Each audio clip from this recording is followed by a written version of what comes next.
Hello and welcome to another episode of the To Baldly Go podcast. I'm your host Aaron, and I want to thank you for joining me on my mission to explore strange new worlds, to seek out new life and new civilizations, to baldly go where so many have gone before. People who love Star Trek love Star Trek. I've started at the beginning with the original series in an attempt to understand what it is about this show that people love so much. I'm joined tonight by my wife Abby and our friend Nate as we discuss the next 3 episodes of Star Trek: Shore Leave, the Galileo Seven, and the Squire of Gothos. And with that, let's get on with the show. Aaron was pissing me off today because I finished one of the episodes and I started it and I finished it and I turned around, I'm like, that was the worst. And he was giving me this look and I'm like, you liked it, didn't you? You would like that. He tells us. Actually, I'm sorry. I think the way that went was that episode was horrible. I bet you liked it. You're so dumb. It wasn't that's dumb. It was you're so dumb. Practically verbatim. Boy, I can't wait. I have my suspicions as to what one it probably is, but I can't wait. All right.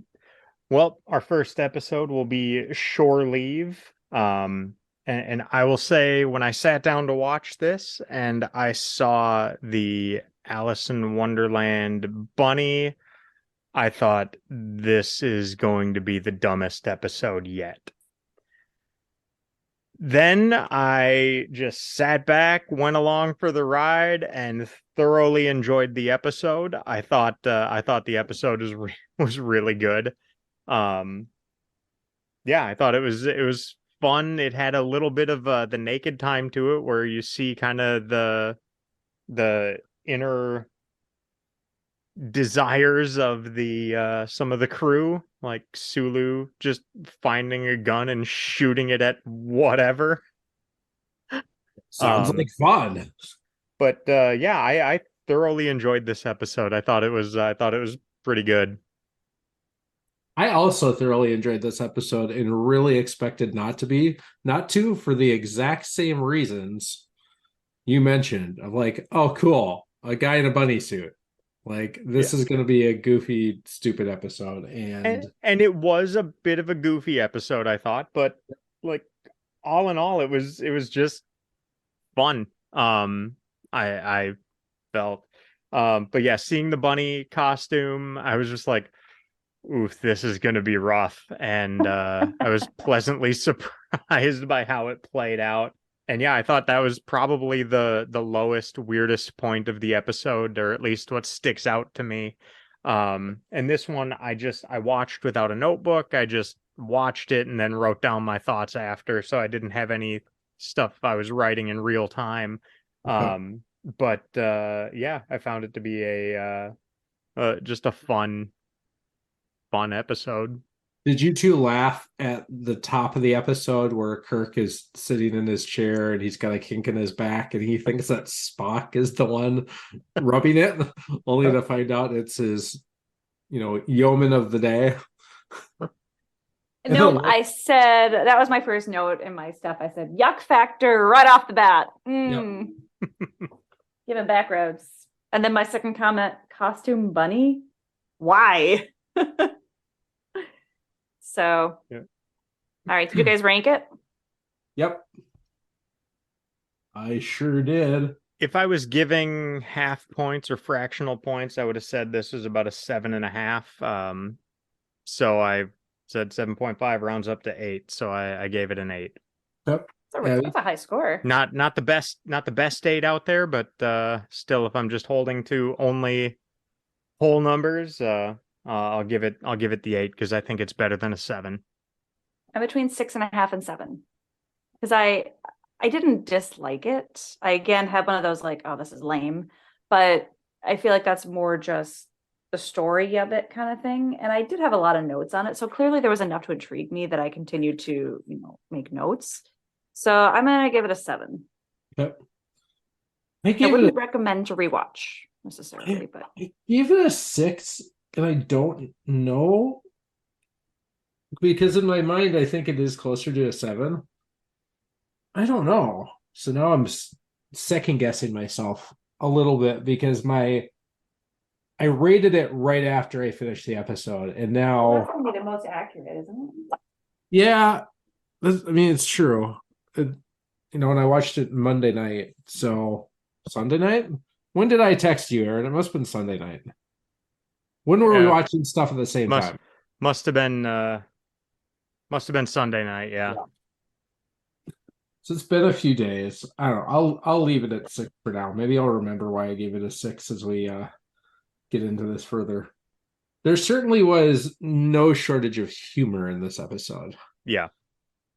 which is maybe why I have a more fond memory of it than the rating I gave, because the plot itself, I think was kind of okay, right? The concept of it, and it had vibes of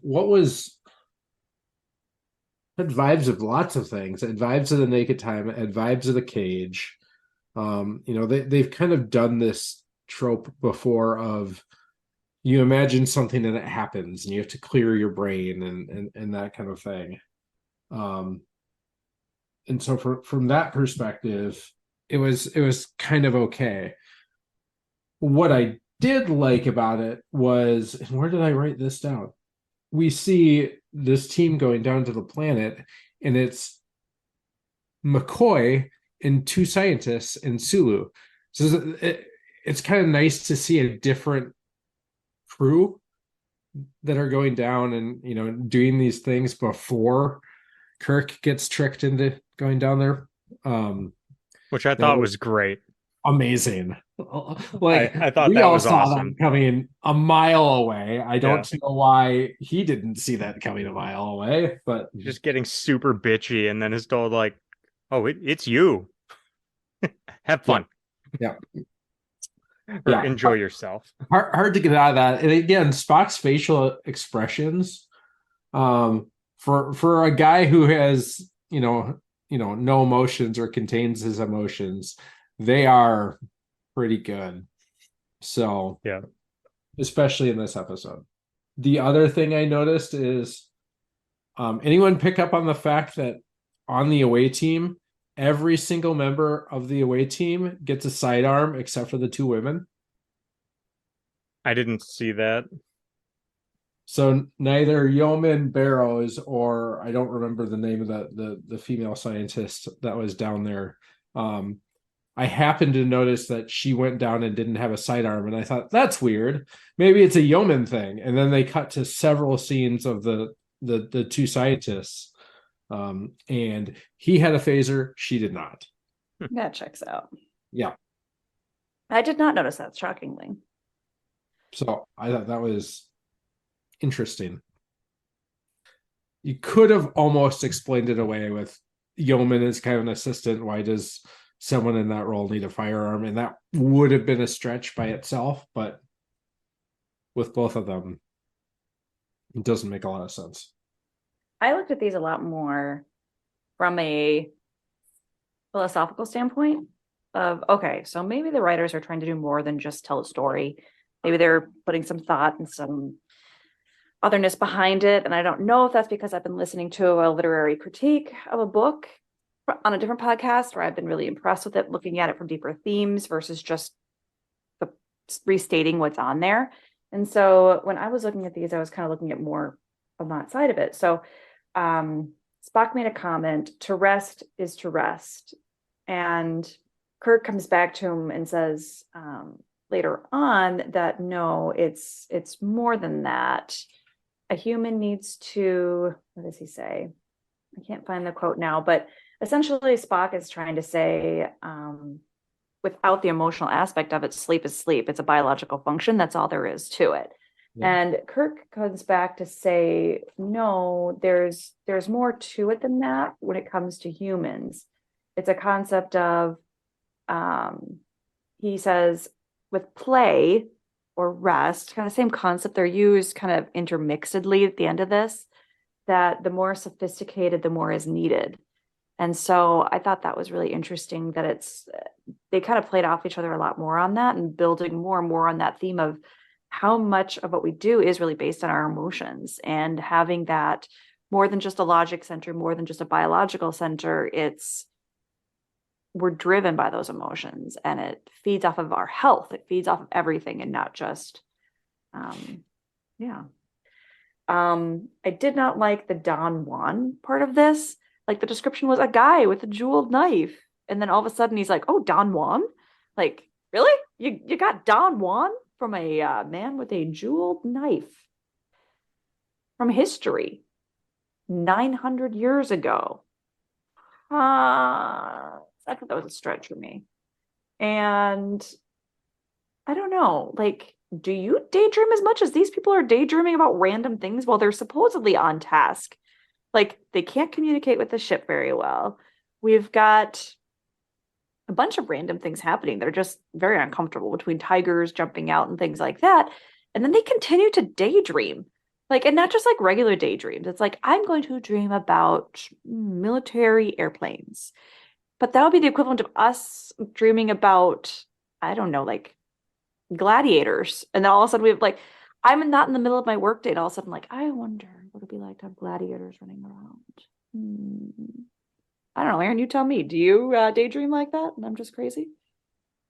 I don't know, not quite like they were in that episode for sure, but I don't know. Is it that, or is it more like weirdly intrusive thoughts? I mean, Yeah. World War II airplanes is a little specific for the 22nd century, but I think the idea is that their minds were creating these intrusive thoughts of something that could go wrong almost subconsciously. They never really explain it, but that's not yeah. Yeoman's. Yeoman's aren't intrusive thoughts. Hers are like, I want to be a princess in a castle and have a magic person save me. But isn't that how all they would portray it, that that's how all women think? Literally something I I wrote mean down. that would be kind of the stereotype from back then. Like, yeah, this is what they're thinking about, which is silly.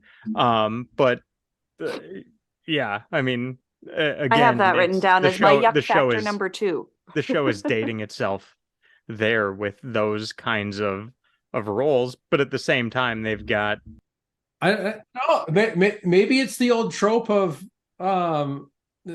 girls dream of castles and dresses, and boys dream of war and fight. I don't know. I mean, when you look at it at the end, when it's I thought the ending was kind of a fun reveal, that they were just like, oh yeah, you guys totally didn't get what this place is for. And like, basically like, yeah, you're not ready to understand us, but all you have to do is just think of something and you can have it here. With them not having that understanding, it's still funny to think back and think, okay, Sulu wanted to just shoot some stuff, and Kirk wanted to fight somebody. And that's exactly what they got. Yeah, I mean, I get the Kirk thing. I guess I get the Sulu thing too. It's again one of those things where, are we not at all surprised that a gun, just like a 19th, 20th century Earth gun, just shows up on a planet that's, I don't know, however many light years from Earth, and it just happens to be loaded and it works? Just like, are we not at all concerned that 2 dogs ended up on the transporter pad and one seems to be docile and one seems to be an asshole? Like, that doesn't worry us? Yeah, I had that comment too on here. So like, McCoy's the only one who seemed to recognize right away, like, this is weird. A giant bunny running through the bushes with a girl chasing after it. That's strange. But everyone else is like, hey, I found this really cool World War II pistol. I'm just gonna go shoot it. Or somebody else like, yeah, I found this random tiger. It seems normal. Like, no one else made the connection at all. Like, even Yeoman's just like, oh, cool, a dress. I should go put that on. Yeah. I'm at work right now. Like, there's no place for me to change appropriately, nor can I really move in that. But I should go dress. Like hell with McCoy in the process. But I think they were basically like intoxicated by the planet. I mean, you've got McCoy there saying like calling up to Kirk saying, here's what I'm seeing, so I don't think I'm fit for duty. But at the same time, he wasn't like, bring me back to the ship. He was like, I think I'm done working for the day. I'm gonna go have some fun. Yep. And then he got run through by a knight. So how fun was that? Although it seemed like he was okay in the end. Um, I don't know. I think maybe part of why I I liked this one was I ended up looking up something on it. Maybe I was just looking at the trivia or some production notes from That's it. Abby's job. What? I know, I know. I was left alone. I didn't know what to do, so I just looked up Star Trek trivia. He's blaming me because I was out of town. But so with the explanation that it could be whatever you want it to be, I felt it had a little bit of Westworld to it too, where it was like, oh yeah, you can just analogy. make this a whatever you want. And I noted I thought it was interesting that Kirk decided to pick a fight with somebody who had tormented him at the academy and apparently still beat him up. At least in part, and it did rip his shirt open. I noted that. But Poor bullied Kirk. so I think it's interesting that at the time that they were doing this episode, Gene Roddenberry was getting like so overworked that the others who were involved in the show were like, dude, take a break. Go have some fun. Like right around the time they did this episode. And apparently he did a bunch of rewrites on it. And like the whole point at the end of the episode is like the more complex the mind, the more important play is, and getting basically out of your own head. I thought that was just a really interesting way to portray that message, and found just, like I said, overall, I thought it was a thoroughly enjoyable episode. Interesting to see how much it probably reflected life at the time, where it was like, yeah, you need to not be so serious, take a break, and that's kind of what the episode was. It was like they've had a lot of serious stuff happening, a lot of big things, and this is what coming right after right after the Romulans. Romulan episode. So and I don't know exactly where it fell in the production, but in the release order, it's like, okay, yeah, in spite of all of that, with this show being something I think they're trying to show, like, not just look at our cool technology, but look at what life can be in the future. They're showing, hey, this is still important, even in this otherwise maybe sterile seeming environment where everybody is just on task and doing their jobs. There's still something to be said for fun. But then there was also apparently a lot of maybe fighting behind the scenes of how fantastical to make the episode and how much of a fantasy focus, because there was a lot of that in there that was very not what I guess I've come to expect from Star Trek up to this point. But still stepping back from it and then seeing it for what it was. Again, that's why I think I put it where I did.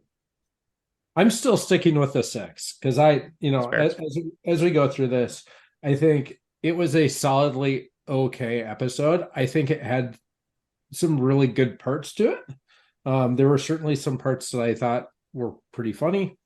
There was an element to the story that I enjoyed, but I don't think it was as good as some of the others that I have rated a 7 or better. Yeah, I think that's fair. So I'm gonna leave it there. I think it had, I'm with Aaron. I mean, it had the funniness aspect, I think. Or was that you, Nate, who said you think that's why it was rated a little bit higher than probably, because I think it was a silly episode for sure, right? It was just overall silly. So it was, could we get past it to enjoy it, right? Beyond that thing. And it went back to its normal like yuck factors and a few things for me, where it's like McCoy had some really horrible lines. I mean, McCoy was like, he did. He was a dirty old horn dog in this episode. It's in light of duty, and then he like And then he's got the chorus girls at the end. It's a different side of McCoy. We haven't seen this before. That he's really it's much more playful in a very creepy 60s way, right? Yeah, and like he's not a young man, it's just kind of that. Nate, did you notice we finally got an age on Kirk? Yes. And So he's early 18 30s. years, or he's 15. Yeah, he's 15 years out of the academy. So we got to assume the academy is 18, maybe 17. So he's going to be early 30s. But he said out of the academy. He said that the Finnegan thing happened when he was 18, and that was 15 years ago. Oh, I didn't catch the 18. Yeah. I just knew it was when he was in the academy. So yes, we finally have an age on Kirk. He said at one point it was his first year at the academy when he was 18 years old. And then later he said it's been 15 years and, it obviously still bothers him. So 30, 32, can I do math? Right. Yeah. Which that's substantially older than we were assuming based on what I think we talked a few episodes ago. I assumed it was early 30s. And I thought for some reason, like trivia thought he was like younger for some reason. I assumed he was. Well, we had this debate on the Shakespearean episode. Why can't I remember the name? Because it was a terrible episode. It was not the consciousness of the conscience of the king, not the consciousness. Yeah, the conscience of the king, where she was 19, and we were talking about the ick factor and the assumption that he was in his mid-20s, and that's where I said I think he's in his early 30s. Yeah, but it's still better than Miri, right? But ironically, she was like 300 though. Yeah, I mean, but still, right? We need to have a conversation about vulnerable adults, Aaron. Wow. I'll let you two do that on your own time. So also, I mean, they do have the problematic stereotypes, right? So we all noticed that Sulu is the one who found the samurai, right? Anyone else catch that lovely stereotype? Women need to have the protection, beautiful princess motif. That's pretty normal there. But I did play up a little bit or looked into it a little bit about the whole concept of like an amusement park. That kind of intrigued me that they called it that.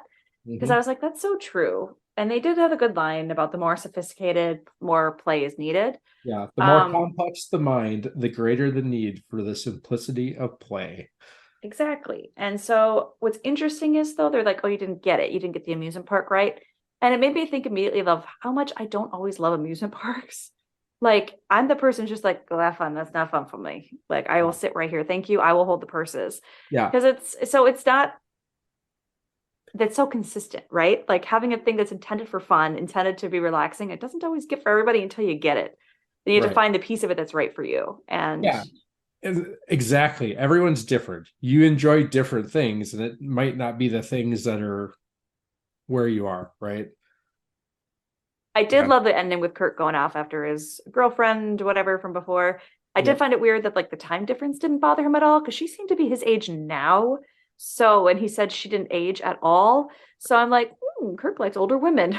It was 15 years ago. He liked someone in her 30s. But Aaron, any other trivia that you looked up?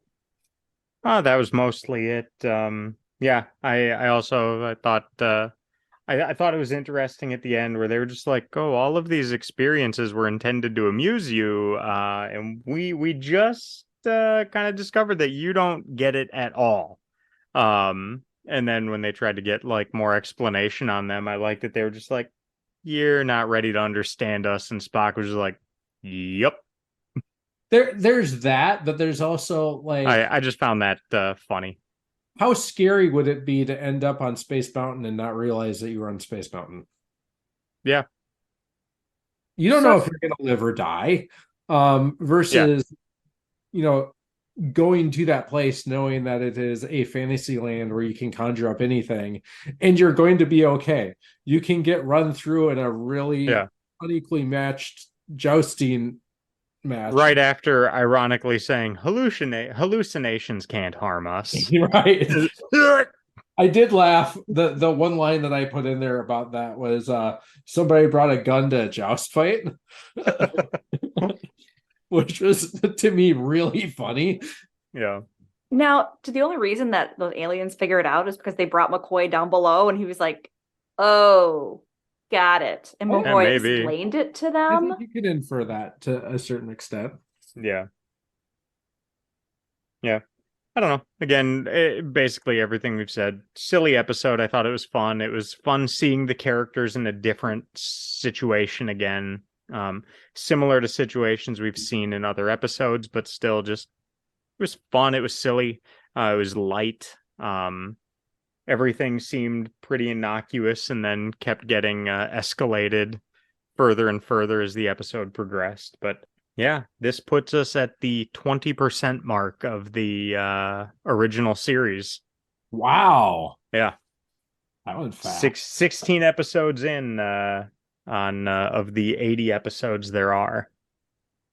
That's crazy. So I think we're good to move on to the Galileo 7. Yeah, let's do it. Or should I say the Galileo 8? Galileo, That's Galileo. what I rated it. I like this episode a lot too. That's a pretty good pun. I like it. I gave it a 7. I really did enjoy it as well. I certainly enjoyed it more than Shirley. It had some interesting elements to it. Yeah. I agree. I like this one more than but there were a few parts where I was like, and I think that's what kept me at a 7. But in general, I thought it was a really good episode. Really interesting. Yeah. Ooh. I also I really enjoyed it. I gave it the same rating as the Galileo or the Shore Leave, but if I was like I said, I would have given Shore Leave about a 7.5, but rounded up to 8, and this one was much more solidly an 8 than like an 8 minus, I guess. So yeah, I thought this episode was really good. It was really interesting. Again, seeing them in different situations. This one was another one that was decidedly darker than the silly Shore Leave, with a lot of bad stuff happening in it to the people and facing tough decisions. Yeah. Spock especially facing tough decisions in his first kind of real command, right? Yeah. Which is interesting. How is this Spock's first command? Is he not like the number 2 on the bridge? Like, I found that interesting and kind of confusing. Yeah, I don't know. They obviously don't explain it, right? I was like, wait a second. How is this his first command? He's literally like command officer on here. Like, he's in charge of all these people. Well, they looked back at all the previous episodes and said, "Have we done this yet?" And they said, "No." I mean, that's probably a literary explanation for it. The in-universe explanation, I couldn't. It just felt a little choppy on that end. And, I don't think that it was even necessary because they could still just have it like he doesn't relate well to the crew. I didn't catch right away that it was his like first command. So, I mean, I did notice obviously that there was differences between them, the differences of there was a dialogue about life versus death. McCoy is the non-logical, he's the logical, and so on and so forth. And McCoy makes the comment like his head wasn't put back together right. It's not his head, it's his heart, that kind of thing. So they've had that dynamic of he's so incredibly logical. He's got a poor relationship with the crew, which really does counter and contrast to Kirk. And Kirk's, he's right there. He's in the gym wrestling with the crew members. He's having the yeoman give him back rubs, all this stuff like that. So it was very interesting to me, that piece of it. And I thought that alone could have been sufficient without saying like, this is his first command, because you can not trust someone because you don't think they understand because they have no emotion. I think in and of itself, that would have been enough for us to be and understand and be like, ooh, he's thinking so logically. It's like the Tesla, that's trying to drive itself. Is it going to hit the kid or is it going to hit the adult, or like the crowd of people? Is it going to hit the kid instead of the crowd of people kind of situation, which logic says, what is that classic trolley scenario? And so they're afraid that they're not safe with him. They have a hard time trusting him because he's going to make the trolley the right call, quote unquote, with that versus looking at all the factors around it. So I don't particularly appreciate that it was his first command. I don't find that logical within the storyline personally. But I do think it was a very well done episode. I actually enjoyed it. I gave it a 7.5. What did I give the last one? A 6? 7. I think you said Make that one a seven and a 6. half. That was incorrect because I like this one substantially more. I'm So I'm just gonna gonna start copying all of my ratings over to Abby's column, and then I'll change them if she happens. that probably safer, but because I do like this one like 1.5 times higher than the last one, or 1 point higher, whatever. Yep. So I did notice a few things that we haven't heard before. Now we have the term Galactic High Commissioner, which I don't know if we ever hear that term again I don't think we within do. within Star Trek, but we've now established there's some sort of a hierarchy somewhere. Yep. So they're going to rename it to something else. I believe this is one of our first African American like lead roles, other than like Uhura. So that was interesting to me that we actually got to notice. Like we never have had someone on a away mission that's African American, as far as I can remember, or someone who's a key role within this show other than Uhura at this point. There was, but it certainly is few and far between. So I found that noteworthy. And then we got some real physics terms going on, and it's like correct physics terms. So we're talking escape velocity, which I'm going, we are barely doing rockets now at this time of year, time in the world, right? Like we're doing space race, all this kind of stuff, but like that's not a term that you heard every, blue moon. Yep. We've heard this term all the time. So that was one of those, I was impressed. I was really impressed that they got that line. Yeah, I thought all of that was really interesting. I thought the standing order to investigate a quasar, like it doesn't matter what you're doing, you might be delivering medical supplies to a colony that has a plague or whatever. But oh look, a quasar, we have to go over there now. That was We kind of have fun. had standing orders though to go do something. Remember? Yeah, we have that, but not quasars necessarily, but we have had standing orders that we must investigate this. It in just other seems series. like a weird thing to say. We're not worried about the people so much. We have to go look at this thing. Not we're going to go deliver the medication and then come back and look at the thing. The quasar ain't going anywhere. We don't go back in this show. What are you talking about? We only go forward. Major details. Except for that time we went back 3 days. Yeah, and just like brushed it off like no big deal. Anyone else see Kirk's development with his staff change slightly in this one? Also. So we've seen in other episodes where he gets stressed during stressful situations. Mm-hmm. He's very good when it's direct command situations, like go do this, go do that. But when it comes to the in-between moments, he tends to snap at people a little bit. I mean, he always apologizes, or for the most part apologizes, but this is the first time I've seen him actually do a gentle correction on the bridge. So Sulu says something along the lines of, sir, that'll be them, each one covering X amount of space if we set the search parameters to what you've said. And instead of that same, your line from last time of mind your business, he actually says, yes, I know. He explains his rationale, and then he gently corrects to, now go mind your station. So I see a little bit of growth in Kirk in this, where he recognizes that his staff is also afraid, and he's not letting his own stress snap at them, even though they're questioning him, because Sulu did question his decision. And historically, when people question his decisions, it doesn't go well. So I did think that was interesting seeing that go on. I think for me, this one got a higher rating as well, because it's got some really core Star Trek moments in it. You've got the core Mr. Scott coming in there and coming up with a creative solution to save the day. Like that is prime Star Trek in my brain. Yeah. And it's like MacGyvering it for a solution. It's Scotty 100%, and he's going to give you the time frame that's maybe right, but like Scotty's going to save the day. Do we buy this solution though? Charging it with the phasers? Yeah. Is that what you're asking? Yeah, they show like 8 phasers, and he's going to plug each one of them into the thing. And that's magically, there's so much energy stored in them that magically that's going to give them just enough fuel to get into orbit just long enough that hopefully they can be seen and rescued. Okay, so I'm going to guess though that since we are firing phasers like that they probably have a lot of battery juice to them. I mean, they're literally shooting energy. So, and I'm assuming they have more than one shot in each one. Sure.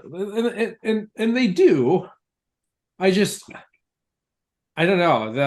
The engineer in me starts doing some back of the napkin math on that kind of thing. And I go, Well, you gotta We stick to know finance how or much a computer we know or how much a programming like Tesla Aaron and I, battery and then weighs. you won't be upset by it. Yeah, that's fair. We know how much a Tesla battery weighs, and it can only get you so far, which is nowhere near orbit. Nope.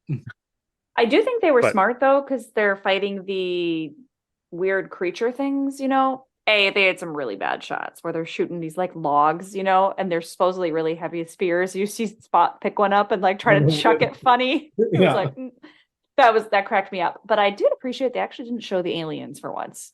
So that was a wise choice. Probably a budgetary issue, but also like it's more believable if we don't see them. Didn't they show them at the end? Kind of.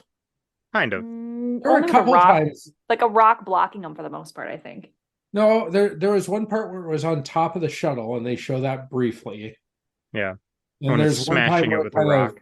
yeah, came out of the mist. They're real quick glimpses, like nothing detailed, right? Well, versus Baylock masks or Yeah, for sure. so. I thought it was interesting too. I think the dilemma of, they had to shed 500 pounds, right? And the conversation about how that works reminded me a lot of The Conscience of the King, because you had Spock who's just starting to make decisions, right? And then it prompts a little bit of a discussion of how do you decide who stays and who goes, right? And they can only shed so much weight in terms of equipment from the shuttle because a lot of it is essential. So a couple of people probably have to go. And I thought, wow, that's a really cool dilemma. I can't wait to see that unfold more. And then people started dying, and they're like, well, we solved that problem. Weight is no longer an issue. I wrote that note. It was really nice of the planet to take care of the too many people problem. Yeah. Like 30 seconds later, there goes 175 pounds just out the door. Don't need to worry about him anymore.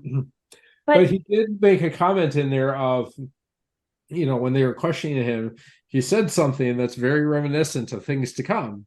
It is more rational to sacrifice one life than six. That was a line nugget, from that episode. Little nugget on that one. Get ready, Aaron. You'll see that come up. Yeah, I noticed that too. I also noticed that Mr. Bowman, insubordinate. I actually wrote borderline insubordinate to begin with. At the end, I went back. I was like, nope, actually insubordinate. Yeah, he was pretty insubordinate. Which is shocking, right? Because we've gone through, I think we've established there's training at this point, and this is where I'm going to ask Aaron, because our experience is now we know they go through academy, they go through years of training on this, and it's like a military academy essentially, and they learn their ranks and they stay within their roles, and there's all of that part of it. This dude is like he's never been anywhere, never had anyone tell him what to do, and it's never had any training as to how to deal with stressful situations, and just is absolutely insubordinate, like horrifically so, even to the point where McCoy is his like buddy on this and being like, yeah, you're right, he is kind of crazy. I believe he's a green-blooded monster too. But at the end, even McCoy is just like too far and calls him out for it. So I found that kind of interesting. And I don't know if that hasn't just been established yet within the conscripts, that it's maybe they just not well trained. Because I feel like we've had several episodes now where we just have really badly trained people, but we allow them to continue to work. Oh, it's just like real life, I guess. Never mind. I mean, you see that in Balance of Terror too, where they see the Romulans and realize they look like Spock, and the guy sitting at the operations station kind of goes a little ballistic. And Kirk has to basically look at him and say, "You're out of line. Leave your bigotry in your quarters. There's no place for it on the bridge." Right? Yep. So is that a concept or a theme that they established right off the bat? You think that that's what they carried through to, say, like the Enterprise show and others like that, where it's like there is a distrust for Vulcans in general within this world? Because it seems that only the command crew really likes Spock. The others don't seem to really understand or get him. And I don't think it's from he's a half human, half Vulcan situation. I think it's from I think we don't like Vulcans. He's an alien. I think it's kind of the play. I don't know if it's intentional or not, but also remember we have yet to see another non-human crew member. That's true. They do they've all change been that in human. reboots and stuff like that, but they have not done so yet on this. Agreed. Yeah. So I wonder if it's a little bit of that cultural odd man out. You're different than us. And so therefore we just completely distrust you. That's And fair. then you put him in command, right? You lead that mission on that shuttlecraft that gets into danger. And now you've got people with feelings and opinions who are judging his every move. Admittedly, some of those moves aren't great. I mean, I don't think Spock makes great decisions for the duration of that mission, but ultimately it works out. Yeah, I thought I had some thoughts just throughout the whole episode. Like that Boma was very emotional and angry, which was kind of juxtaposed with Spock being like logical and in a way callous.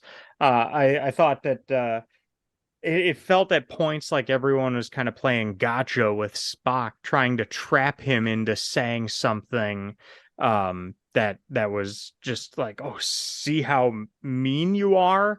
I felt that was kind of a recurring thing, and this was another one I wasn't taking notes during it. I just wrote down thoughts after. So things that kind of stuck with me. So I may be wrong on some of them, but I felt like, yeah, they were just trying to find a way for Spock to be wrong, but they didn't really do anything about it other than just appeal to like, that's just not very nice. It was they could have taken the dude's approach from The Big Lebowski and said, "You're not wrong, Spock. You're just an asshole."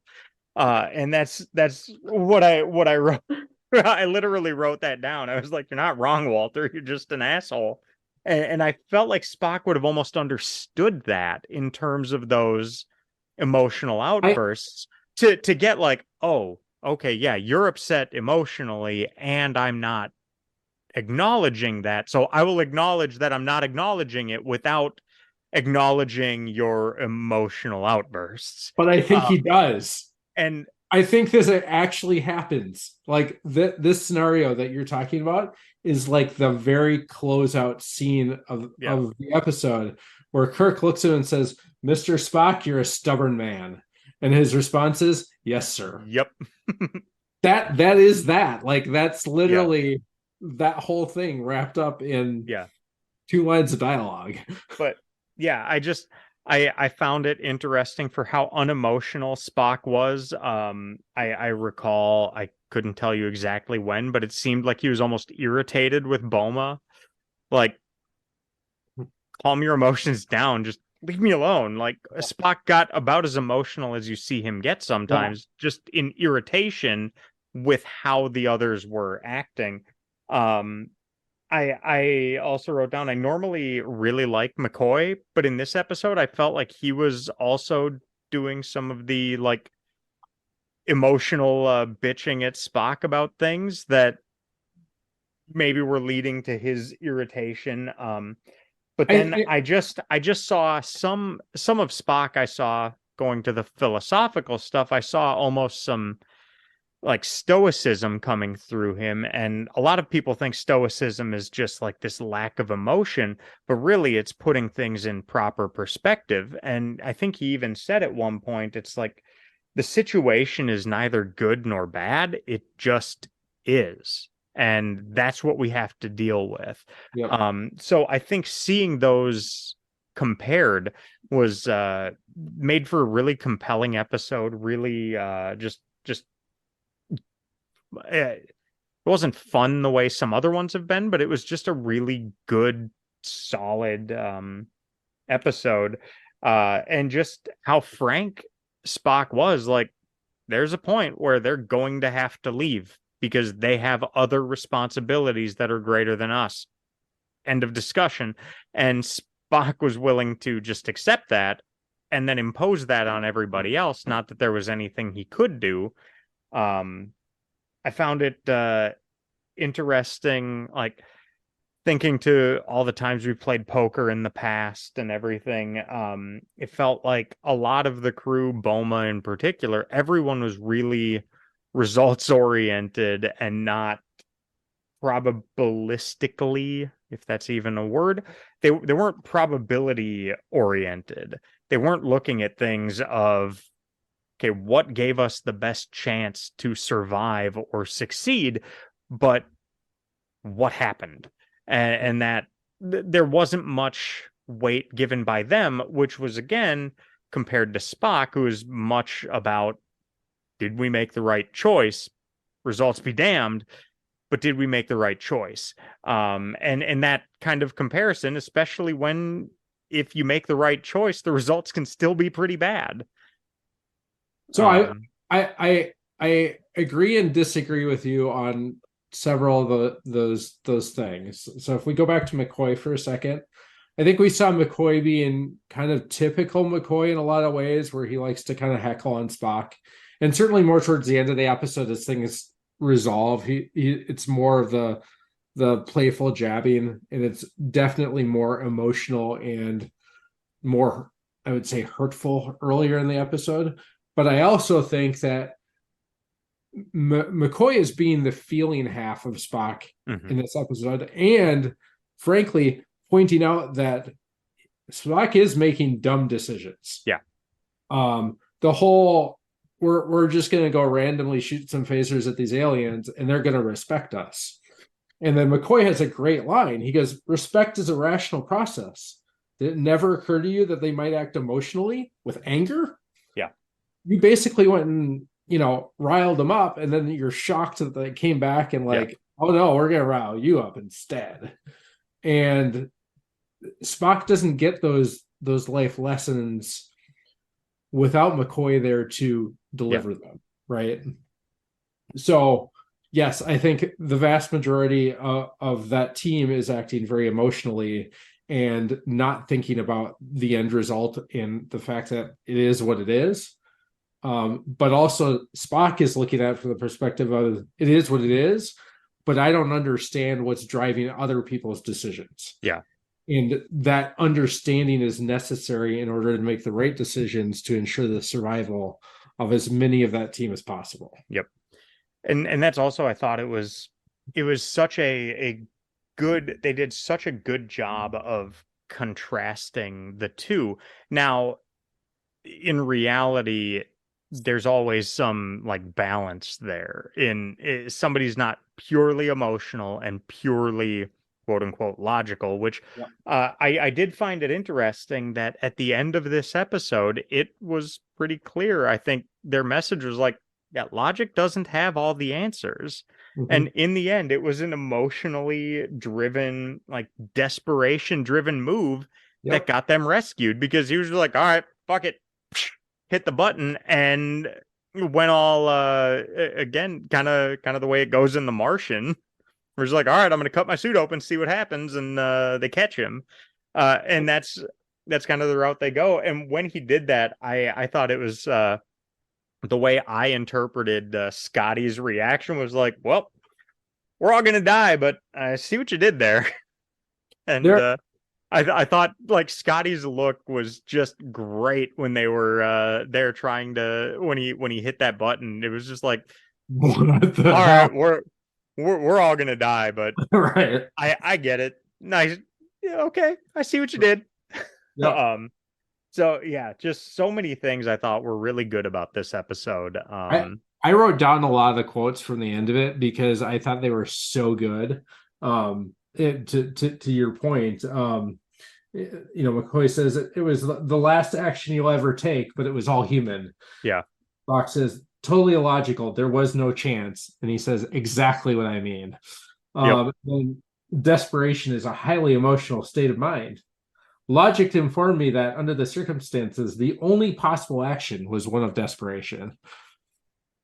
And followed by logical decision, logically arrived at. Yeah. You reasoned it was time for an emotional outburst. And that's when Kirk says, Mr. Spock, you're a stubborn man. Yep. I thought I that interaction at the end, I think, really just summed up the entire episode. I thought it was really good. There were plenty of campy moments in it, but there are in the entire series. But yeah, I just didn't feel there was really much that was bad about this episode in terms of the quality of the episode or the I guess, yeah, It any had of that. excellent quality. It even had better graphics than we've seen before as well. Yeah. Like I was the very starburst impressed. or the fuel burning up. It looked very, very impressive as they did that. I Well, was like, even the shuttlecraft launch. Now, I don't know if that's something that's been remastered for this So compared to what it was back then. But I mean, if that was what they were able to do in the 60s, that's they couldn't. Yeah. So I would take the visual effects, like the space scenes and things like that, with a huge grain of salt, because they redid all of that when they remastered it into high def. So all of like the the exterior shots of the ship where you can see the things spinning in the front of the nacelles, those were all redone. All the planet textures were redone. Most of the graphics that you see that would be CGI by our standards, that were more practical effects or visual tricks of the camera at the time, were replaced with modern effects. Gotcha. They went all George well. Lucas on it, effectively. That's fine. That's fine. Yeah, Yep, I mean, no I think it Jabba's looks tail. good, and I don't think it really takes away from the rest of the show. It's just, it is, right? It is something that's sitting there. I was just like, wow, that seemed very advanced for the 1960s. I thought the same thing. When they had the shuttlecraft launching and all of that. So I'd be interested to look up on YouTube and see if they have anything from when it was originally done to see how that was. But Sure, it's out there. even still, I mean, it's not anything compared to what they have now. I mean, you start an episode and you see trailers for Strange New Worlds, and clearly we are leaps and bounds beyond where we are here, even with remastered stuff. But What a difference 50 years makes. yeah. No, I don't know how much more there is. I've got one thing to say on this. I can't believe Aaron didn't pick up on it. Yep. There is an actual discussion or commentary on the importance, rational or otherwise, of moving our dead. And what is the difference, or what is the importance of moving a body of a person versus the safety of others? And Aaron and I have had discussions about this because we've watched. She hates Saving Private Ryan and Black Hawk Down. And Black Hawk Down, because I'm like, so the many movies, people not the die people who involved in did the not events. have to die.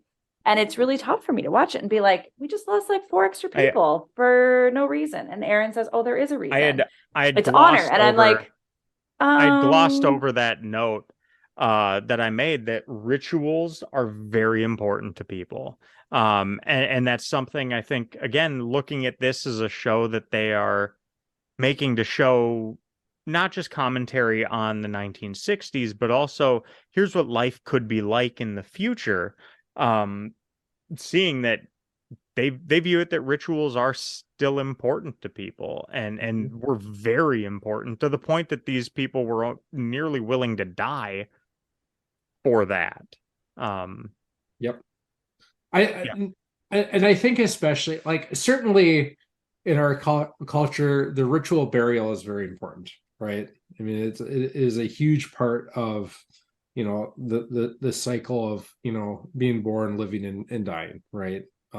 It's why we have these funerals, wakes, different things. I think also on top of that, we have to remember that they are a quasi-military organization, and kind of like Saving Private Ryan or Black Hawk Down, I think that amps up the significance of the ritual burial, the dying while in the line of duty, right? Sacrificing yourself for something greater, right? So I think that probably influences it a lot. I know Gene Roddenberry was in World War II. I'm willing to bet that if we looked at the people that worked on this episode that wrote it, a significant number of them probably have military backgrounds because so many people did. That I think that explains a lot to why they put such emphasis on that ritual as a part of this. But yeah, I thought it was interesting. The super logical one doesn't get it, which makes complete sense. He's dead. What are we? Okay. Why are we gonna risk Why would everybody we- else? Yeah. Whereas, the more emotional ones that, have that connection, they need to see it to the end. Right. Well, they're just like, it's because it's the right thing to do. It's not logic to it. It's just the right thing. We owe it to this person. And it goes back to that whole logical, emotional, basically conflict that this entire episode is. Yep. I mean, that's probably the overarching theme in this whole thing is the battle between logic and emotion, not only on that planet, but between Kirk and the commissioner of, I'm going to do this until I absolutely have to leave. And the commissioner being, you should just leave now. Like, I don't understand why you won't go. And even then, when Kirk was told, like, time's up, you have to leave, he was like, okay, go just regular speed. Yeah. And still was dragging his feet like as long as he possibly could. Yeah. I guess one last note I had is in like looking at the leadership of Kirk and even the leadership of Spock in this episode, and some of the different books I've read, something that comes up from, I've read some of Jocko Willink's books, like Extreme Ownership and the Dichotomy of Leadership, and something he talks about is detachment and how important that is for leadership, to be able to remove yourself from the situation and look at it just objectively, or as objectively as you can. And I think that's a bit of what you saw here. You see Kirk looking at it like, I have time. I don't need to rush out of here. I'm not gonna rush to get there 2 days early for your meeting, when we're 3 days away and the meeting's not for 5. So we've got time to get our people. And then Spock too, just his callous logical side, like, yep, here's what it is. Somebody's got to go. And even if that didn't translate so well for him, just that idea that detaching is very important to leadership, but at the same time, knowing your audience is also going to be very important, because Spock really lost the respect of everyone who was under him at a point because he didn't acknowledge the emotional side of things. Now, I will say that but I would say, sorry, one last thing. I think Boma would have been a terrible leader on that mission because he was too emotional. Yep, for sure. I will say that I fully believe that if it was still a situation where they had to leave at least one person behind in order to get the shuttle off the ground, I believe Spock would have made himself one of those people to stay behind. Yeah. I do, like, they never get Absolutely. there. They never discuss like who would, because that problem resolved itself so quickly. But I do really believe that Spock would have probably would have stayed behind and told either Scotty or McCoy to, lead the shuttle back. And obviously that's not going to happen because, you want to keep your main characters alive. But I do believe he would have made that decision. Yeah. Why do you say that? Based on only the episodes we've seen? Oh, I don't know that I have any data to support that. You don't. You're basing it entirely on future things. The only thing I can think of. You're probably right, but I know I'm right, because I was thinking about that earlier. And the only thing we have on this is that he told them to go ahead when he had the rock pinning his leg. He's like, go, go, go. Fair. Oh, I forgot about that. And he did, and he did pass off his phaser and say, I'm going to go look for him. So he did show willingness to pick somebody else over them. You made my But point for me. So but your point wasn't because of that. Your point was because you're thinking of very specific future things, yeah, multiple things. yeah, yeah. You're not wrong, but also neither am I. So You backed into it. I'll give it to you. that's fair. You know what? Sometimes that's okay too. All right. All right. Shall we move on to Yeah, we'll move next one? on to the maybe one of the best episodes we've seen yet in the Squire of Gothos. Um I knew I it was this one. yeah, I think I initially gave this a 6 thinking it was okay, but I think at best this was a mediocre episode. So I think I even dropped my rating down to a 5. Maybe I just don't want to say that it was terrible because I want to enjoy it. And I thought there were some positive, some like interesting at least points in this. But overall, I thought it was just a not very good episode. I think that's fair. Um, We already know how Abby feels just based on the look on her face. so she probably thinks I'm dumb for saying it's a 5. It's a 2. Wow. I The lowest hated it. rating anyone has given an episode yet. I Okay. hated it. 2 Only because I in the was ratings I'm so using, 2 would be bored. painful. It was. It was. And didn't I get up numerous times? I'm like, oh my You God, I'm did. so bored. Like I got up, I'm like, this is so dumb. And like I had to You were force about to myself quit to the watch it. episode, and I said, "How much do you have left?" And you said 5 minutes. It was so painful. It was just so dumb. Like no, the whole thing was just stupid. I thought it started okay, and then by the end it was just stupid.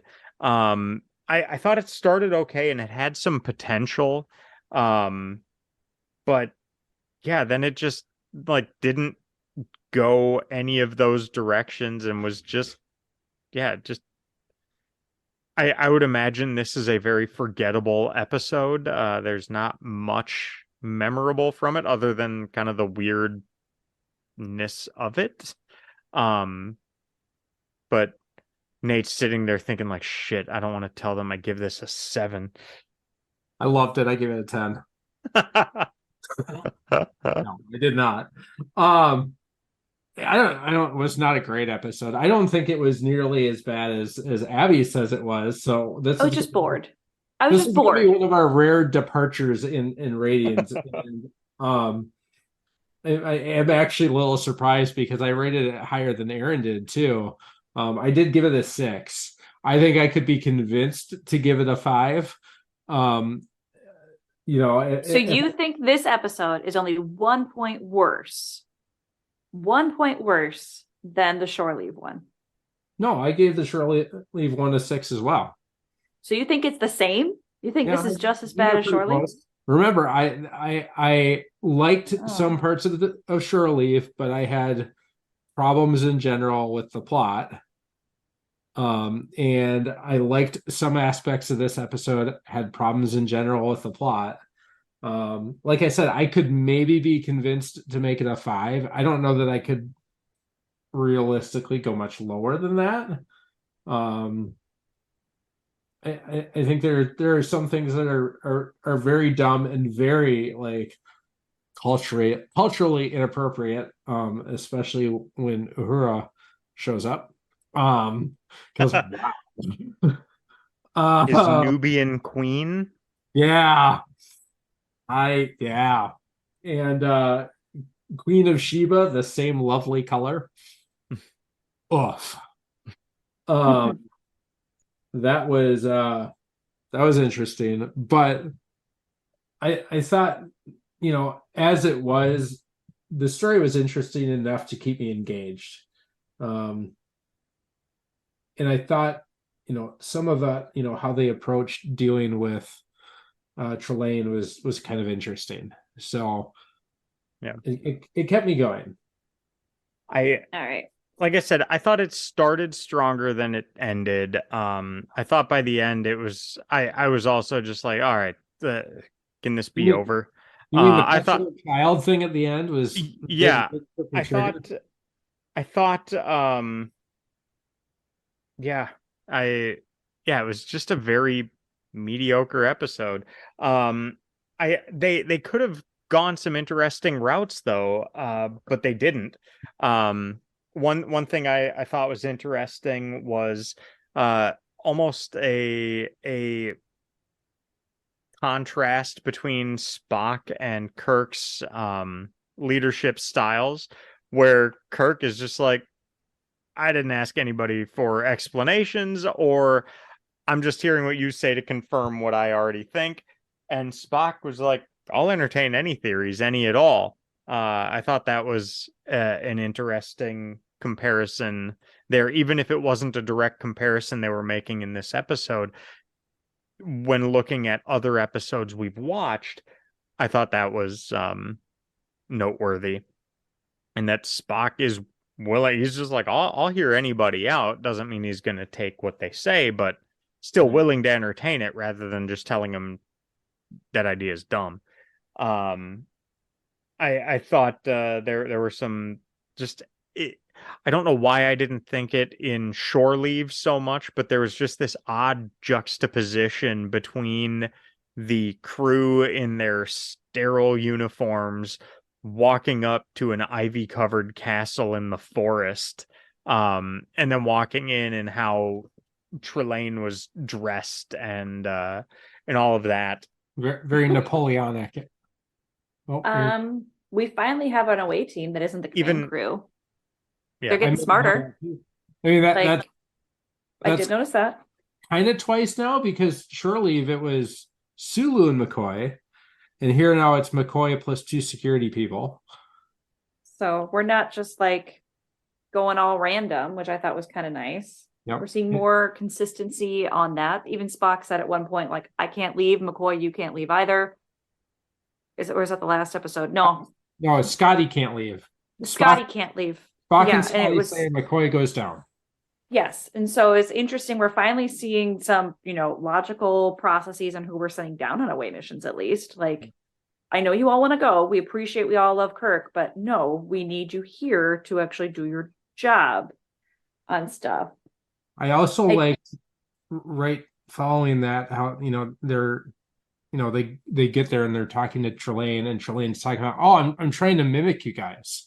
Like, this is how you are on Earth, except for that's 900 years ago and the planet is 900 light years from Earth. Like, they established that early in the episode, that they're 900 years from Earth, and Trelane is seeing Earth of the past because that's how long it takes for all this light and radio and all that to make, probably not radio, but I mean, you got to think then they're in the 1500s, if that. Yeah, so which maybe throws off the Napoleon comments a little bit, but minor details. I thought it was again that stark contrast of how plain everything is in the Star Trek days versus how bold everything was in, say, the Renaissance or pre-Renaissance, pre-Enlightenment time, when he was clearly getting all of his information. And there was some social commentary almost on that human drive for battle and fighting and all of that. That again, I thought all of these were interesting points that were then just like, all right, moving on to this petulant child playing the most dangerous game in his backyard, but trying to hunt Kirk. Isn't that exactly what a petulant child would do? Yeah. Just like hard off in a different direction.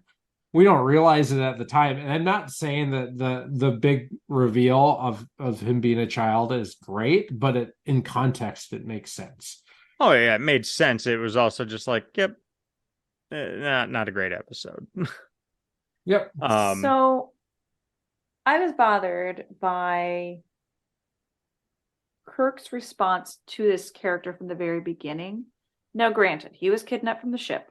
I get that. He's unhappy already.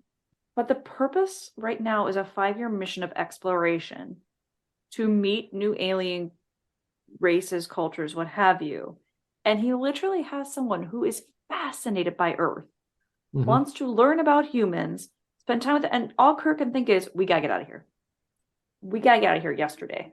Why are you holding us here? Let us out of here. This is the worst. And it's like, I can't help but think that if he had spent his time actually, trying to learn about this person, not being threatened by him, actually, fulfilling the mandate of his ship, perhaps this would have gone down very, very differently. Now, the whole petulant child thing probably makes it different, because if it is actually a petulant child, they're probably gonna be like, have a reason to have a tantrum, I guess. But I did find it interesting that we are not even trying to explore at this point and learn about this creature. We're just going to try to kill it or escape. And I don't know. I found that interesting. I think you're right, but I also think it became a fight or flight instinct in a lot of ways of, hey, I was on the bridge and now I'm suddenly not. And now this guy won't let me leave. And he seems a little crazy. And now I just want to go. Right. Now I think it takes a certain level of maturity and self-awareness to kind of push those feelings aside and be like, well, wait a second, there's an opportunity here. And Kirk clearly did not do that, to your point. Yeah. I made a couple notes, like, is there something that we lose with technological advancement? Because, like, Kirk is clearly more advanced than this guy, but then he was incredibly rude to him, which then led to very bad reactions. Now, granted, who knows how short of a fuse this guy had, but again, it was just like, maybe if Kirk hadn't been kind of a jerk, it would have gone differently. I doubt it, and also that would not make for, I guess it didn't even make for a very good story as it was, but yeah, I found it interesting that a big theme, or at least a theme in the episode, is kind of form versus substance, and how he got the form of things but didn't understand the substance of them. He had a fire without heat and things like that, and kind of like questioning maybe our ability to understand things when we don't actually experience them. So how well do we understand some planet that's 900 light years away if all we're seeing is just the form of it? But then you get the form versus substance debate, and like, okay, this episode had some form, but I felt it was lacking a lot of substance, particularly in the second half of it. Yeah. So it's like, oh yeah, they've got this message, and then they even failed in that as they went through. But I think it's some other symbolism too. Did you guys notice his whole ego thing and the mirror? Yeah, I wrote that down too. So I don't know if that was deliberate or not, but I mean, the source of his power is this mirror, his ego, and he's definitely egocentric. I believe mirrors in history represent, and in literature represent, window to the soul, things like that. And kind of that, I thought, well, back to Aaron's line of form with no substance, he's nothing. He's in the mirror. Yeah. He's a reflection only of humanity and nothing more deep than that.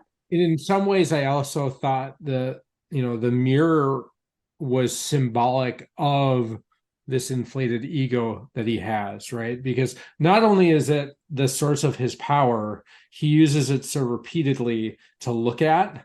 They make the comment that he can't get far away from it because that seems to be the source of his power, but he faces it a lot. He looks at it a lot. And so window to the soul, I think, is a great call out that I missed, but I think it's also symbolic of Trelane's ego and how big it is, that he needs to, admire himself. On not very in-depth ideas, going back to the shallowness piece of it, it's a really good thing we got a new yeoman. So her only job on new episodes is to change clothing. Yep. And wear pretty dresses. So that's why she was hired. It was so funny because at one point, or I was sitting down and Katie walked by and goes, "Is she even wearing pants? Like the skirts on those uniforms are so short when they sit down." It's just like leggings. The Like, tush is touching there's no way that tush no, isn't there's touching the no chair. fabric that is just her leggings or her There's hosiery or whatever it is, right? which maybe that's why they wore hosiery in the 60s. Maybe. There was also a line in there that I thought was really, really funny. Especially given, the characters involved. So when Shalane brings them back, like they've left, right? And then Shalane brings the entire bridge crew down. And so now Spock is there, and so he's talking about, what are you? You're Vulcan. And he goes, "Are its natives predatory?" And Spock goes, "Not generally, but there have been exceptions," which I thought was a very Vulcan way of subtle saying, threat. "Fuck around and find out." I like that line too. That was solid. It was a great line. Did we see our first medical tricorder where he like pulls it out and goes? Have we seen that before? I couldn't No, remember. that was in I made a note about that. That was in Shore Leave. Oh, okay. But we That do makes have like sense. the tricorders evolving. Yep. We're definitely showing different uses for them. And I right? think they called it a tricorder. That was the first time, aside from I think you two saying it, the first time they had said tricorder was in Shore Leave. Really? Missed That's so that crazy. Yeah, Because it's just a tricorder. I did make a note of that on that one.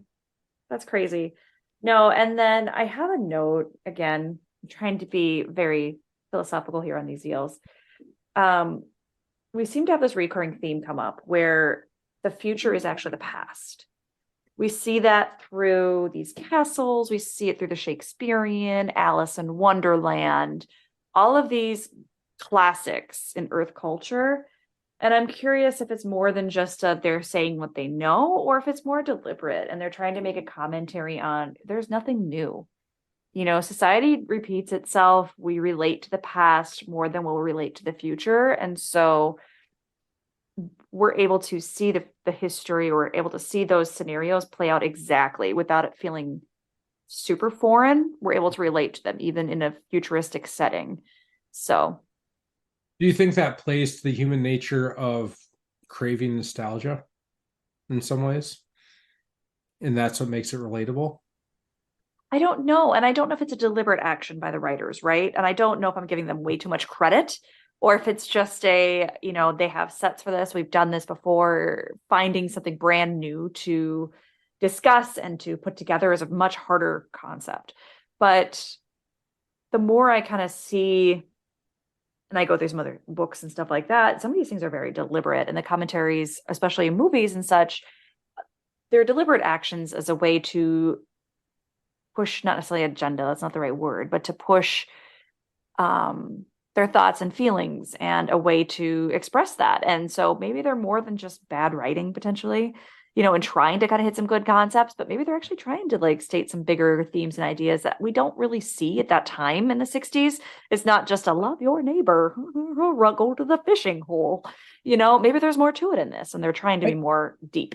I think there's enough evidence to support the case that you're right there. I mean, Gene Roddenberry had said throughout the years that he was trying to create something that was much more progressive and could show what the universe could be like, should be like, as humanity progresses, right? So I think that in of itself lends credence to the idea that they're trying to subtly work some different concepts and ideas into these episodes to even subconsciously make people think a little differently.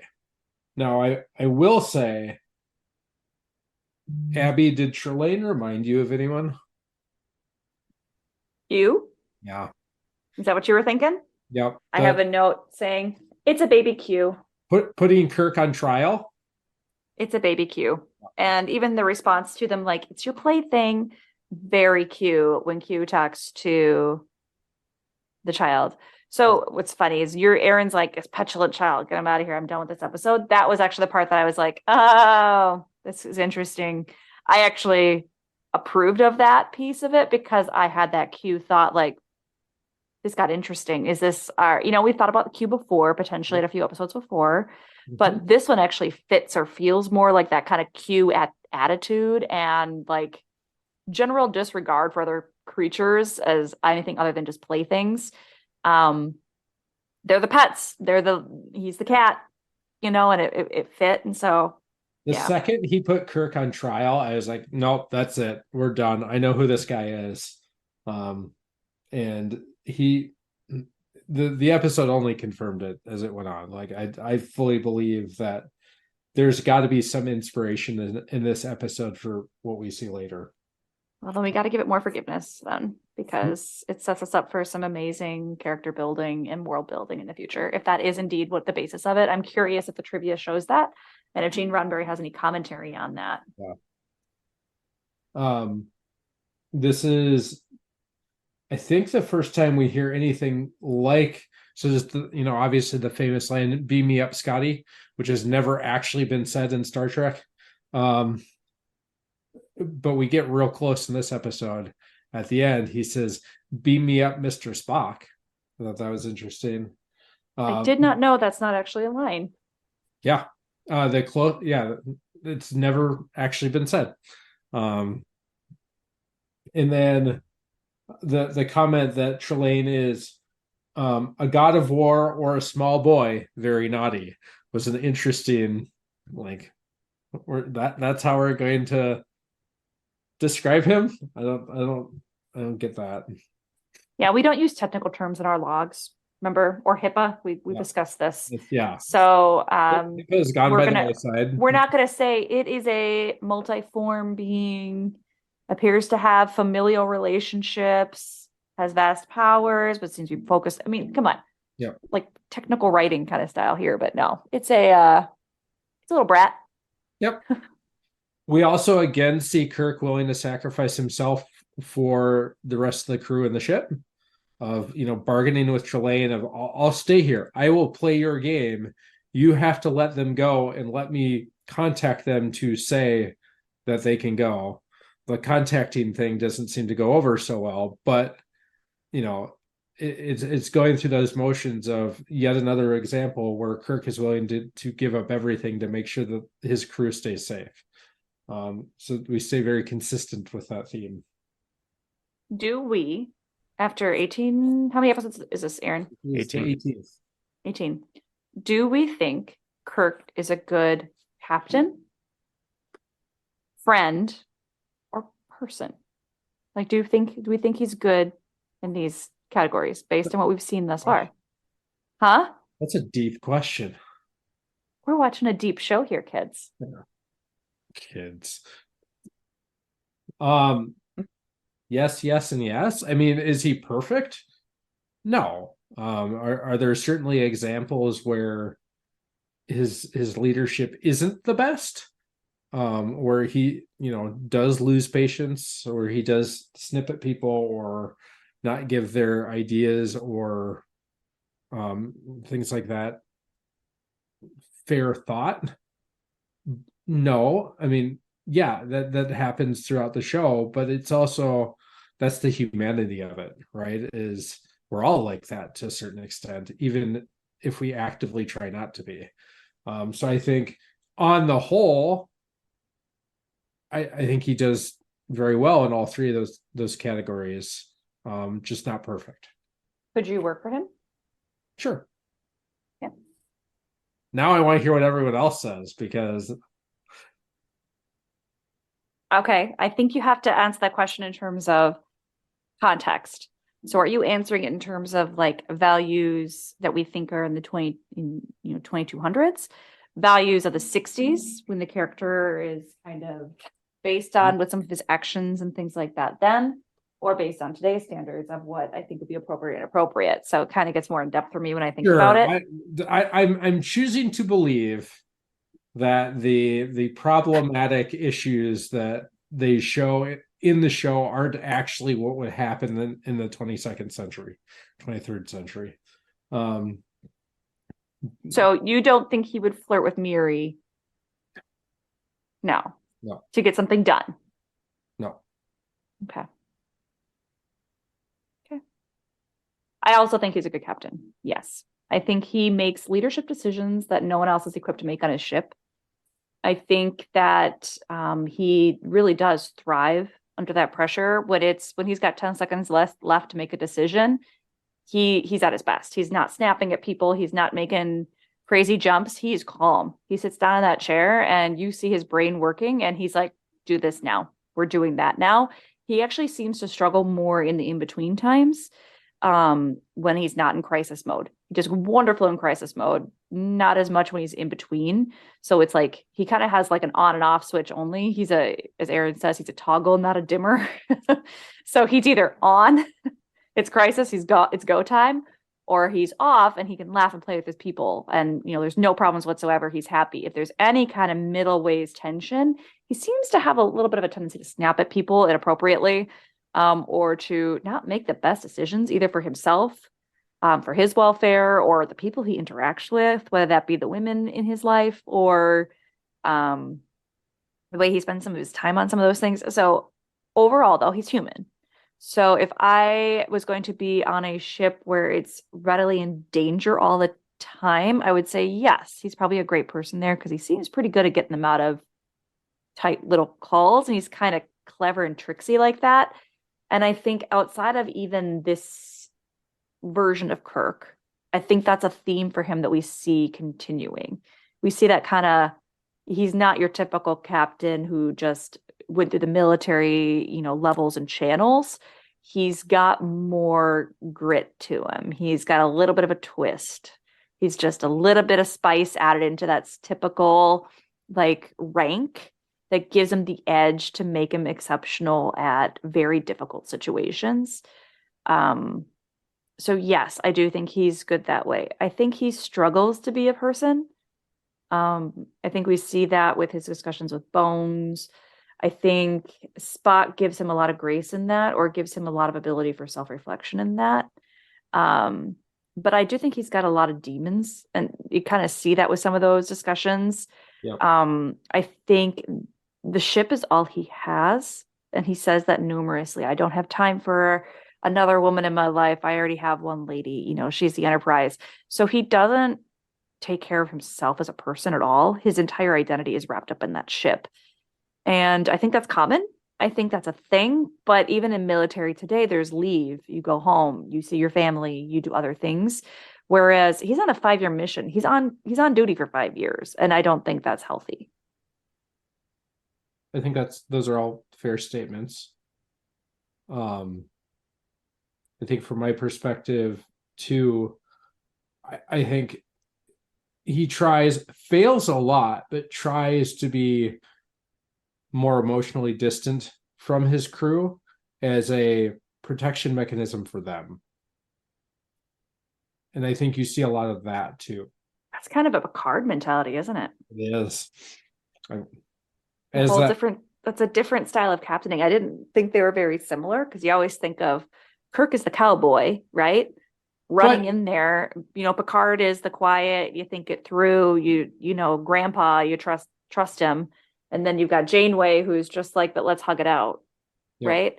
So I don't know. But she'll eat you up. Don't get me wrong. I'm not saying she won't. We're so far ahead of us, it's not even funny. But Janeway is a complete cowboy, cowgirl, whatever. Almost worse than Kirk. But not first impression wise. That's what I was trying to say. Yeah, that's fair. But in terms of actions, right? Yeah, woman blew up her only way home. Yeah. Cowboy. And made questionable decisions for the entire run of the show. Equinox? Holy Hannah. She's freaking torturing someone. Like I said, questionable decisions. But I think you can have both, Kirk and Picard embody that emotional distance as leaders and still have them be very different leaders. And to your point, I mean, Kirk is much more of the outgoing cowboy, let's go. I think he's far more likely to end up on some planet and go on a rager than Picard is, right?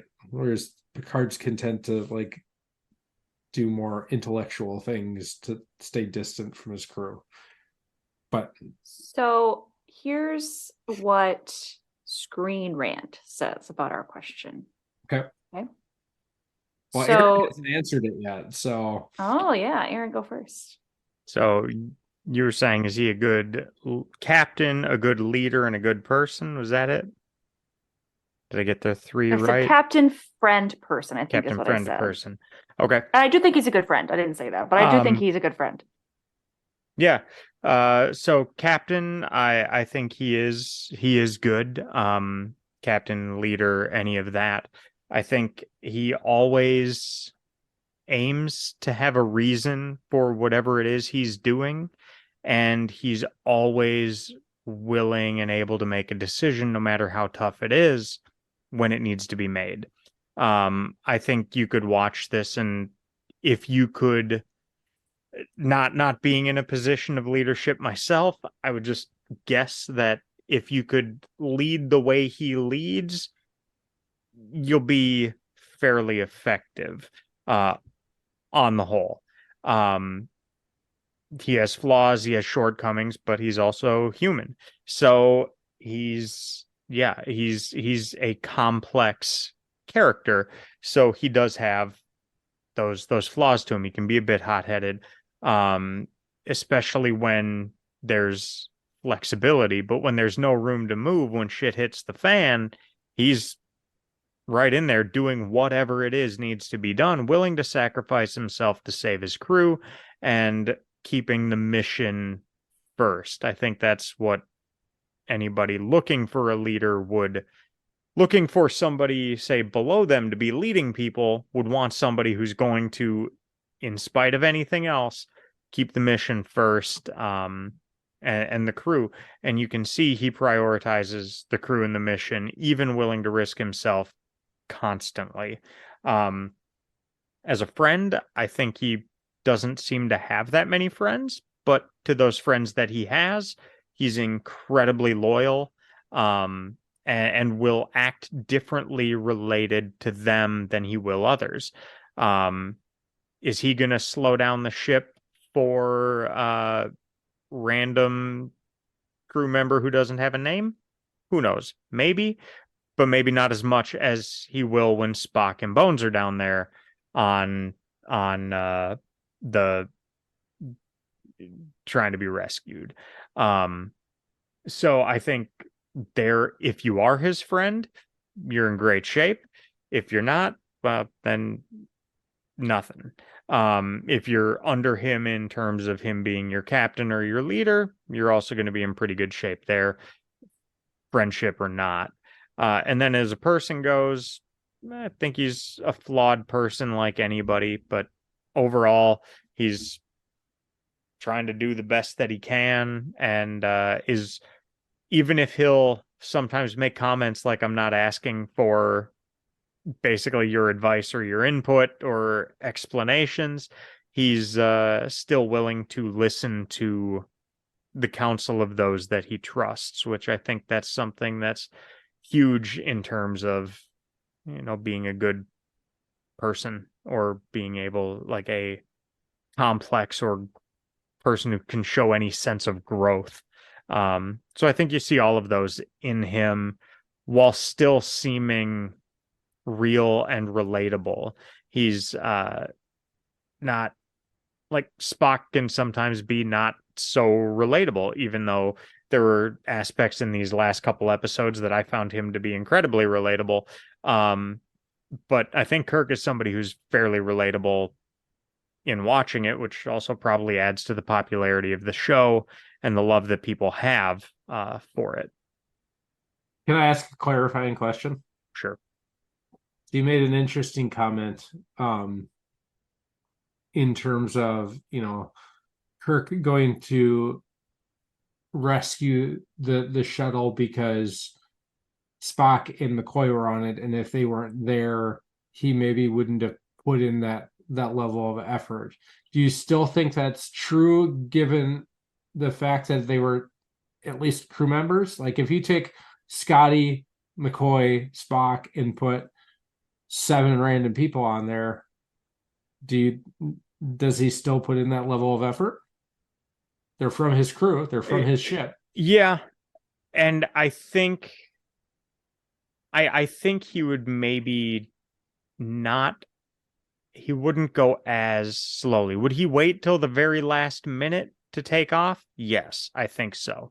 Would he maybe drag his feet as much as he did if Spock wasn't on the ship? I don't know. That's Maybe fair. that remains to be seen in an episode, but I would imagine that there was I don't know. I'm not basing this on anything, but I would feel like he's looking at it as not just people from his crew, but people he cares about beyond that were impacted on there, and were 2 to 3 of the 5 remaining, or 7 as far as he knew, that were lost.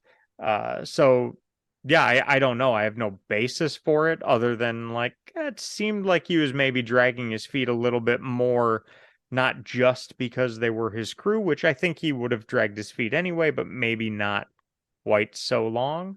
Okay. But I don't know. I don't have any basis for that, but That's fair. I just wanted to clarify that. So what yeah. does Screen Rant say, Abby? Are we all wrong? Like he's the worst ever? So Reddit says he is the best captain out of all of Okay. them. I disagree, but okay. So for 10 reasons. Okay. So 1, that's because he gets to the point. He does not accept the situation. He asks simple questions and he quickly gets to the bottom of things. It's not complicated for him. It's black and white. I think we see that. I think that's For accurate. sure. I agree with that. Yeah. They say he's a one-man band. So he is the diplomat, the renegade, and the swashbuckling romantic hero in every episode. Why does that make him the better captain? It's a talent. But so I guess to ask a different question, he's the best based on what measurement? I think they're saying it's because he's not a caricature, right? He's not just two-dimensional. I'm a leader. I'm not, that kind of thing. But So it's it's not something based that on makes any him empirical evidence. It's just everyone feels like he's, or the majority of people feel as though These he's. are all opinions based on Reddit on what they Well, I mean, what they come together on. There's no opinions on Reddit. It's all fact all the time. Obviously. He uses intuition mixed with optimism to get things to work out. And he balances that with his dependence on Spock and McCoy.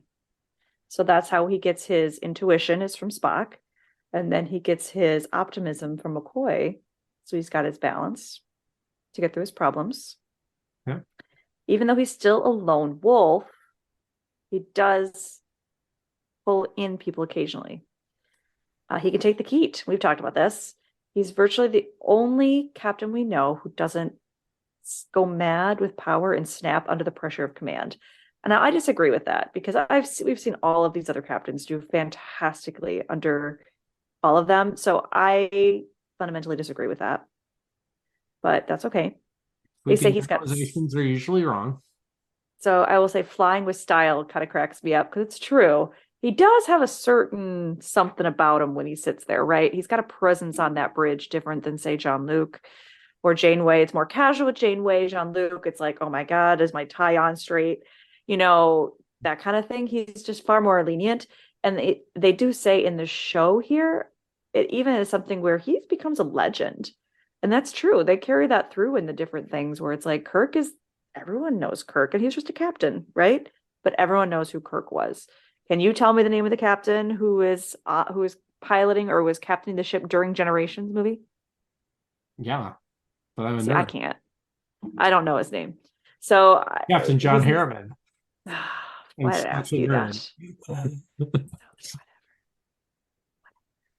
That's a fair comparison though either, because that was meant to be a throwaway character. He was only meant to have 6 minutes of screen time. Well, that's my point. Like, it's not every captain is well known, right? Sure. The vast majority of them aren't, right? But in the canon, he is well known. And that's something to be said. Even to other people doing the job, they're like, okay, yeah, he does a pretty good job, I guess. He makes mistakes. He knows his flaws. It pays for them. It's like, I just don't think that's unique to him. I agree. All of that is true.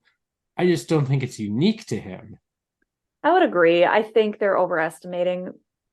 And then it's kind of funny because right next to it is 10 reasons why he's actually the worst captain. Yeah, and I'm sure there's So similar points it's on that, by the way. and it's interesting. I mean, it's all gonna just be that dilemma we got to keep discussing as we go through. Um, it's yeah, it's gonna be interesting. We'll have to discuss that as we get through more and see if our perspective on if he's a good captain changes when compared to other captains. I mean, my captain is Patrick Stewart, which I adore as a human being, not let alone as Captain Picard. So, I mean, you've got different styles of acting between the two. You've got um, actors with different experience levels too. I mean, you've got a classically trained Jean-Luc Picard, and then you've got the cowboy Kirk, right? Yeah. So it's a whole different thing there. But I do find that interesting, though. The internet and everybody is definitely of two minds of who is the best captain. And I think, Aaron, you'll find out that all of us have our own favorite captain, and we will never be convinced by anybody else that we're wrong. Yeah, You because will we just haven't find a even talked about captain. mine. So You'll just find a captain that you're like, this is mine. He is the best Well, captain, and yeah, screw you. you mentioned before though, Nate, isn't your favorite captain the thong song guy? yeah. Yep. Although I will say, It's so great. He could captain a star base. He's a cruise keep quiet. director. Keep Your quiet. captain's a cruise director. I can't wait to get through some of these episodes and change your opinion on that. Welcome on board. I hope you enjoy your stay. Don't fight. But I will say in terms of favorite captains, I actually find Pike to be kind of an up and coming one for me. In Strange New World. I'm excited to watch that. I have not seen Pike yet on anything. Anson Mount is just such a phenomenal actor. And the way he plays that role is pretty incredible. So I really enjoyed him in season 2 of Discovery in that role, and then the first season of Strange New Worlds in that role. But he is quickly rising to the top on that one. That's going to be an interesting thing to compare later of how he stacks up against Picard. And can he surpass Cisco over time? We'll find out. But he won't, but that's okay. I don't think he'll beat Cisco, but him versus Picard could be good. So he did steal Worf, so hey, there's gotta be something to that. Yep. So great. Anything to wrap us up, Aaron? Did you learn anything big and new? No, I thought we had a couple really good episodes this time around, and then one that was probably very forgettable. And why do we like Star Trek? Did you learn that yet? From these episodes, why do we like Star Trek? I don't know. I think seeing just not from these 3 episodes, but just seeing it's the characters, it's the stories. People love stories. I think people just they love stories, and when stories are good and compelling but also have a message to them, so there's some meaning behind the story, I think that has a very big draw.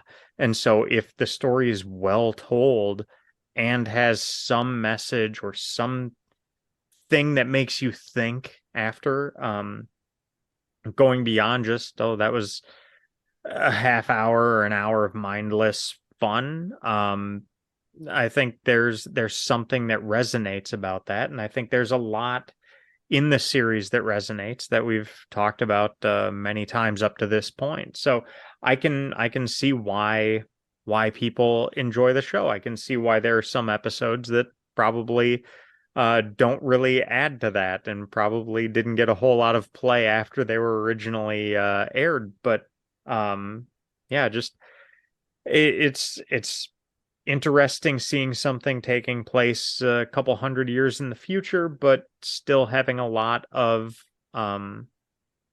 stuff that is applicable to when it first aired and also today. I mean, they're talking about some timeless things, and I know I've mentioned things before about a lot of these episodes contain many aspects of the hero's journey, and you can see that even as the overarching or an overarching thing in the entire series, where many things, even if each little individual episode encompasses aspects of the hero's journey from start to finish, even the overall journey that the Enterprise and this crew and these characters are on, you can see that building over time. And I think that's something that just deeply resonates with people, even if it's not necessarily articulated in that way.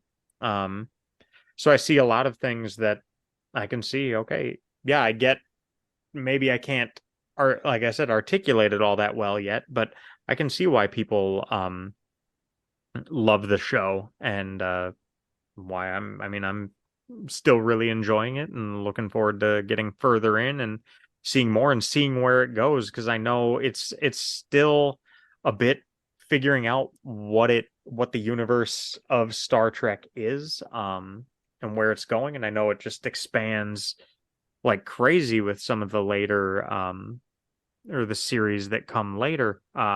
So yeah, that's kind of a rambling way to say, yeah, I can kind of see it, but even if I can't articulate everything, I'm finding it very enjoyable and looking forward to more.